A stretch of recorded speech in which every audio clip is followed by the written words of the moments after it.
Remercier le ministre des Affaires religieuses pour l'organisation du concours national de lecture du Coran et ainsi que les lauréats qui ont été distingués à l'occasion de cet événement. Ensuite, le président s'est quand même inquiété des difficultés d'exécution des budgets ministériels et notamment de l'usage qu'on pourrait être amené à faire des fonds généraux. Et il souhaite que le budget soit strictement encadré en fonction de ce qui a été prévu dans le budget initial.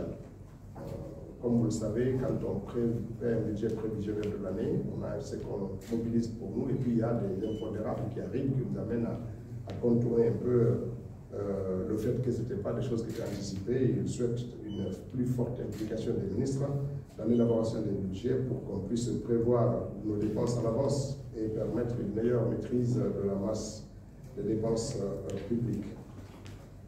Et aussi, il invite les ministres engagés dans le développement des infrastructures à redoubler d'efforts pour à la fois livrer les infrastructures qui sont commencées, mais aussi à accroître les investissements pour les écoles, les routes, les hôpitaux et toutes les infrastructures publiques nécessaires à cela. C'était là les deux points sur lesquels le chef de l'État est intervenu aujourd'hui. Ensuite, c'est le Premier ministre qui a pris la parole pour aussi inviter les membres du gouvernement à redoubler les efforts pour relever les défis qui sont assignés à chacun d'entre nous pour cette année budgétaire 2023. Et aussi, le Premier ministre, dans son intervention, a attiré l'attention des membres du gouvernement sur la qualité des services qui sont offertes, notamment dans les structures hospitalières. Il dit qu'il y a il y a trop souvent des ordonnances fantaisistes qui donnent lieu à des paiements très élevés et des médicaments qui ne sont souvent pas adaptés aux soins des patients. Il demande de faire très attention pour améliorer la qualité de ces prestations-là, aussi bien dans les services médicaux que dans d'autres services, notamment pour la fourniture d'électricité. Il invite le ministre de l'Énergie à renforcer la capacité de fourniture d'électricité dans le pays, à la finalisation des projets d'interconnexion et à distribuer une communication pour permettre aux populations d'être informées sur le calendrier d'interconnexion de leur localité, de leur région, de leur préfecture, pour réduire un peu les incompréhensions qui peuvent naître avec les bénéficiaires de ces services publics-là. Et donc, il invite en attendant d'améliorer la desserte en électricité avec les systèmes existants aujourd'hui et ne pas tout remettre sur les projets d'interconnexion qui vont arriver. Ensuite, l'autre point d'intervention du chef du gouvernement, ça concernait la viabilisation des domaines de l'État, notamment la cité de Kamaïn et de Cameroun qui ont fait l'objet de récupération et de démolition. Il demandait donc sans délai au ministre, secrétaire général du gouvernement et au ministre de l'Habitat de proposer le plan de reconstruction rapide de ces espaces vacants à l'intérieur de la capitale. Voilà les deux premiers points sur lesquels le Premier ministre est intervenu aujourd'hui. Et ensuite, il y a eu un seul ministre qui a fait une communication, c'est la ministre du Plan et de la Coopération internationale. Sa communication était relative à l'organisation de la table ronde des bailleurs de fonds sur le financement du programme de référence intérimaire, le prix. Donc, elle a informé le Conseil du calendrier qu'il a fait et a demandé un soutien du Conseil, un soutien qu'elle a obtenu à la diligence du chef de l'État. Je vous remercie. Deux questions.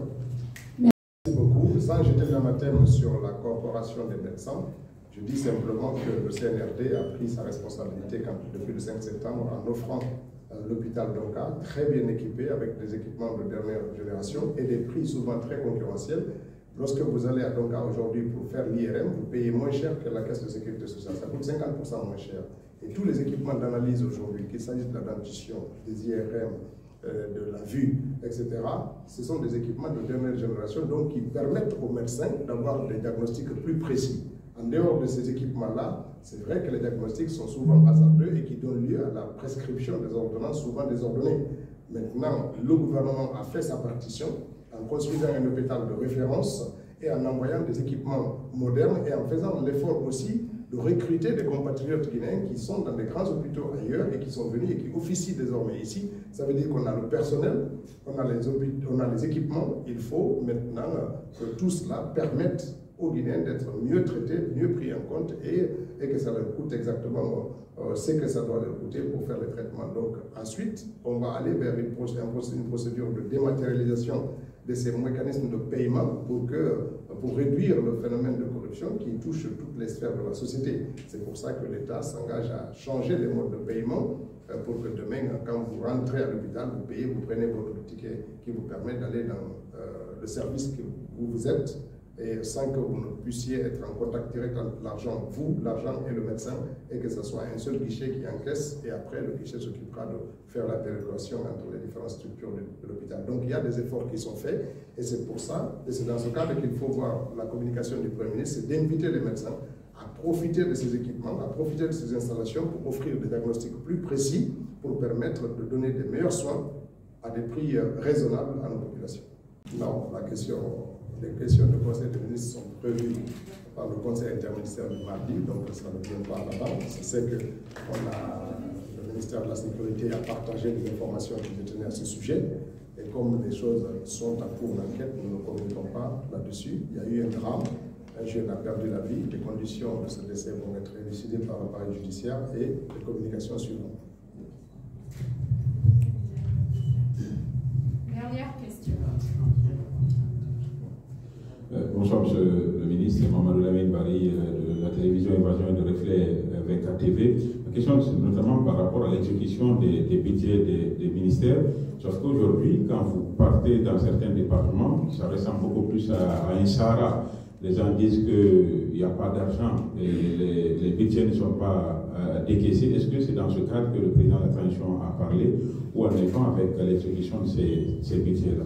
Les budgets de la République obéissent à des règles. On ne décaisse pas de l'argent. Ce n'est pas l'argent qu'on vient déposer devant chaque ministère pour dire voilà l'argent dépense. C'est lorsque les ministères ont des projets en maturité qui ont fait l'objet d'un circuit administratif connu qu'en bout, il y a un décaissement d'argent. Donc, nous avons hérité quand même d'un système où il n'y avait pas beaucoup de projets à finaliser, étudier et qui étaient capables d'être immédiatement financés. Donc c'est ce qui peut donner le sentiment d'une certaine lenteur parce qu'il faut partir d'un projet, d'une idée de projet à un projet en faisant toutes les étapes, les TDR, les documents d'appel d'offres, les appels d'offres et puis au bout les attributions avant que le décaissement ne suive. Donc cela demande toujours un délai un peu plus long.